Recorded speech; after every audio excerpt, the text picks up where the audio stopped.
கிறிஸ்துவுக்குள் அன்பான தேவ பிள்ளைகளே, ஜெபிப்போம். பரிசுத்தமும் நீதியும் நிறைந்த அன்பின் பரலோக பிதாவே, நன்மையான செய்திகளுக்காக நன்றி செலுத்துகிறோம். இச்செய்தியை கேட்கிற ஒருவரோடும் கூட இடைப்படுவீராக. இரட்சகர் இயேசு கிறிஸ்துவின் ஜெபங்களும் அன்பின் பரலோக பிதாவே, ஆமென். செய்தியின் தலைப்பு: அறிவா, அனுபவமா, தேவ ஆலோசனையா? சங்கீதம் 32:8. நான் உனக்கு போதித்து நீ நடக்க வேண்டிய வழியை உனக்கு காட்டுவேன். உன்மேல் என் கண்ணை வைத்து உனக்கு ஆலோசனை சொல்லுவேன். இங்கே தேவன் கூறுகிறதை பார்க்கிறோம். உனக்கு போதிப்பேன், நீ நடக்க வேண்டிய வழியை காட்டுவேன், உன்மீது என் கண்ணை வைத்து உனக்கு ஆலோசனை சொல்லுவேன். அவர் எப்பொழுது, எப்படி, எந்த சூழ்நிலையில் ஆலோசனை சொல்கிறார்? எரேமியா 33:3. என்னை நோக்கி கூப்பிடு, அப்பொழுது நான் உனக்கு உத்தரவு கொடுத்து நீ அறியாததும் உனக்கு எட்டாததுமான பெரிய காரியங்களை உனக்கு அறிவிப்பேன். இங்கே எசேக்கியாவை குறித்து கூறும்போது, நீ என்னை கூப்பிடு, உத்தரவு கொடுப்பேன், நீ அறியாதது எதுவோ, உனக்கு எட்டாதது எதுவோ, பெரிய காரியம் எதுவோ அதை உனக்கு அறிவிப்பேன். நீதிமொழிகளின் புஸ்தகம் 13:7. ஒன்றுமில்லாதிருக்க தன்னை செல்வனாக பாராட்டுகிறவனும் உண்டு,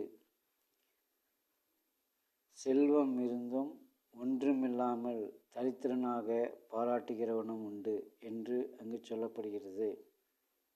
ஒன்றுமே இல்லாமல் தன்னை பெரிய ஆளாக காட்டுகிறவர்கள் உண்டு என்று வேதம் கூறுகிறது. இங்கு அறிவு என்கிறதான ஒரு காரியத்தை குறித்து இங்கு பார்ப்போம். அப்போஸ்தலர் நடவடிக்கைகள் புஸ்தகம் 7வது அதிகாரம் 22 முதல் 24 வரை உள்ள வசனத்திலே நாம் பார்க்கும் பொழுது, இங்கே மோசேயை குறித்து வேதம் சொல்லுகிறது. அவன் எருசலேமின் எகிப்திலே காணப்படுகிற சகல சாஸ்திரங்களையும் கற்றான். சகல சாஸ்திரங்களிலும் அவன் கற்றுக்கொண்டான், வாக்கிலும் செய்கையிலும் வல்லவனானான் என்று சொல்லி பார்க்கிறோம். 1 கொரிந்தியர் 8வது அதிகாரம் 1வது வசனத்திலே, அறிவு இருமாப்பை உண்டாக்கும், அன்போ பக்தி விருத்தியை உண்டாக்கும் என்று வேதம் சொல்லுகிறது. மோசே எகிப்தின் சகல சாஸ்திரங்களையும் கற்றறிந்தான்.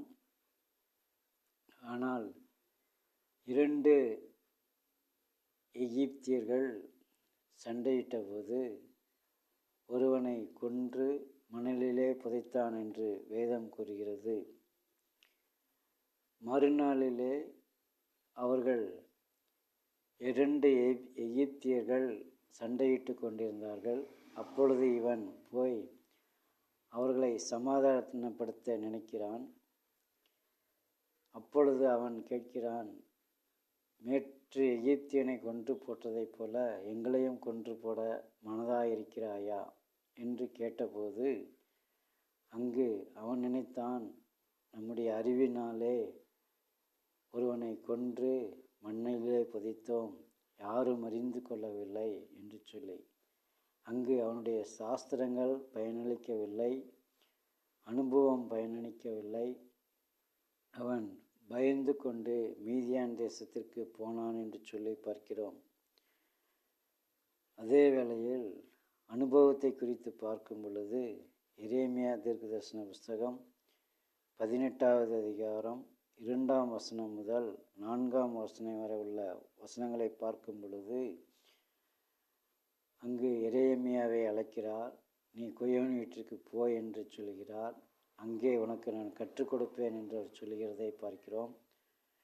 குயவன் கையிலே அவன் வணிந்து கொண்டிருந்த மண்பாண்டம் அவன் கையிலே கெட்டு போனதை பார்க்கிறோம்.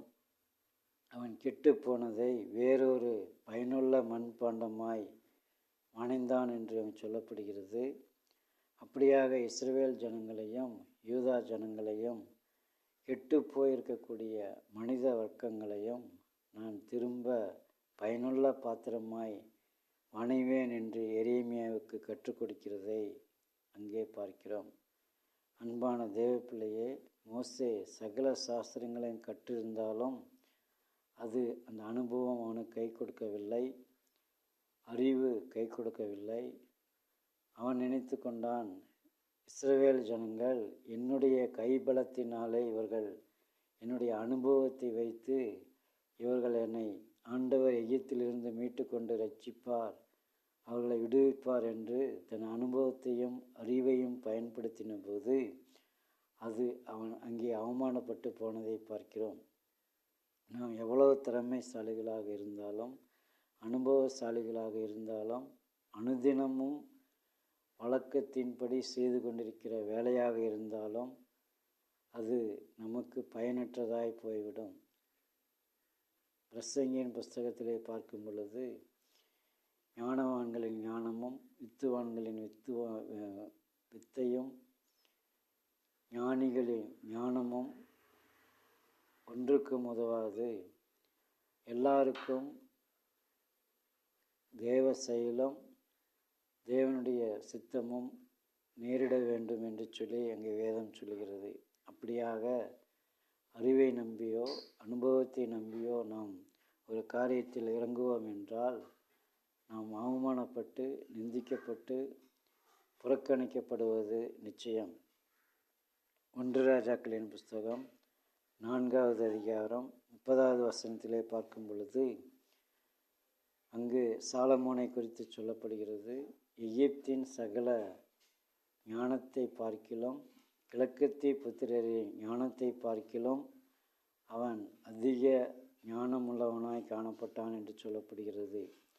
இத்தனை ஞானங்கள் இருந்தும் அறிவை பெற்றவனாயிருந்தும் சாலமோன் ஞானி எகிப்தின் பெண்களுக்கு அவன் செவி கொடுத்து விக்கிரகங்களை வணங்கியது நிமித்தம் இஸ்ரவேல் கோத்திரங்கள் 12ஆக பிரிக்கப்பட்டு ஒன்றுக்கும் உதவாமல் போனதை பார்க்கிறோம். அதே வேளையில் ஏசாயா தீர்க்கதரிசன புஸ்தகம் 19வது அதிகாரம் 11வது வசனத்திலே பார்வோனின் ஞானமும் மதியீனமாயிற்று என்று அங்கு சொல்லப்படுகிறது. எகிப்தியர்களுடைய பார்வோனின் ராஜாவுடைய ஞானம், அறிவு, புத்தி, அனுபவம் ஒன்றும் பயனளிக்கவில்லை.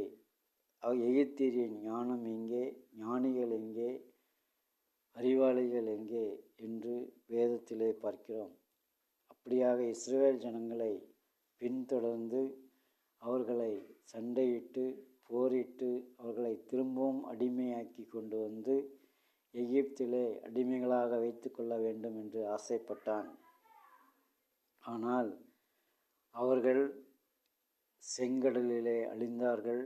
அவர்கள் அறிவு பயன்படவில்லை, அனுபவம் பயன்படவில்லை, யுத்த அனுபவங்கள் பயன்படவில்லை, குதிரை வீரர்களை பயன்படுத்தின விதங்கள் அவர்களுக்கு பயன்படவில்லை.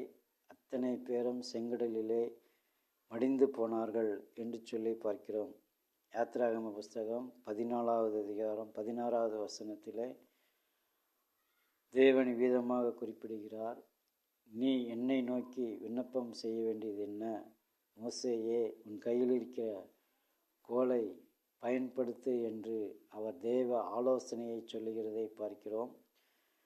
யாத்திராகம புஸ்தகம் 14வது அதிகாரம் 21வது வசனத்திலே மோசே தன் கையை நீட்டினான், சமுத்திரம் 2ஆக பிளந்தது. அங்கு அவர்கள் வெட்டாந்தரையிலே நடந்து போவதைப் போல நடந்து போனார்கள்.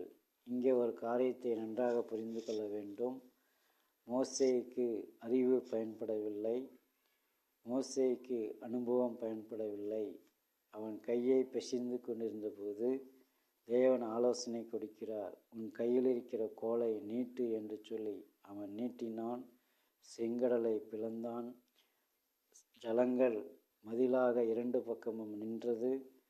பார்வோனுடைய சேனைகள் அழிக்கப்பட்டது, அழிந்தார்கள்.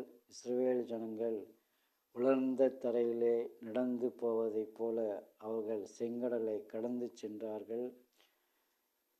அன்பான சகோதரனே, சகோதரியே, உன்னுடைய அறிவோ அனுபவமோ எதுவும் தேவனுக்கு முன்பாக பயனளிக்காது.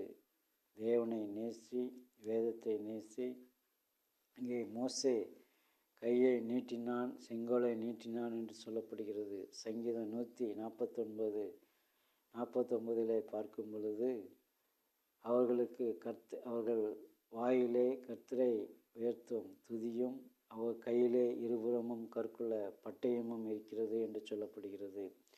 அப்படியாக பார்க்கும் பொழுது வேதமும் ஜெபமும் தேவனுடைய ஆலோசனையும் நமக்கு முன்பாக கடந்து செல்லுமேயானால் நம்முடைய வாழ்க்கையில் எல்லாவற்றிலேயும் ஜெயத்தை பெற்றுக்கொள்வோம் என்பதற்கு எந்த விதமான சந்தேகமும் இல்லை. தானியேலின் புஸ்தகம் 6வது அதிகாரம் 28வது வசனத்திலே பார்க்கும் பொழுது தானியேலின் காரியம் ஜெயமாய் முடிந்தது என்று சொல்லி பார்க்கிறோம். உன்னுடைய வாழ்க்கையிலே காரியம் ஜெயமாய் முடிய வேண்டுமானால் அறிவை பயன்படுத்தாமல், அனுபவத்தை பயன்படுத்தாமல், தேவனுடைய ஆலோசனையை பயன்படுத்துவாயேயானால் உன்னுடைய வாழ்க்கையில் ஜெயத்தையும் வெற்றியையும் பெற்றுக்கொள்வோம். குதிரை எத்தனை நாளுக்காக ஆயத்தமாக்கப்படும், ஜெயமோ கர்த்தரால் வரும் என்று வேதத்திலே பார்க்கிறோம். சீட்டு மடியிலே போடப்படும், காரிய சித்தியோ கர்த்தரால் வரும் என்று பார்க்கிறோம். ஜெபிப்போம். அன்பின் தகப்பனே, நாங்கள் அறிவையோ அனுபவத்தையோ நம்பாமல் உம்முடைய ஆலோசனையை பெற்று ஊழியத்திலும் ஜெபத்திலும் குடும்பத்திலும் சபையிலும் சமுதாயத்திலும் தேசத்திலும் உம்முடைய ஆலோசனை பெற்று பயன்படுத்தி வெற்றி சிறக்க உதவி செய்யும். அருமை இரட்சகர் இயேசுவின் நாமத்தில் ஜெபங்களும் அன்பின் பரலோக பிதாவே. ஆமேன், ஆமேன், ஆமேன்.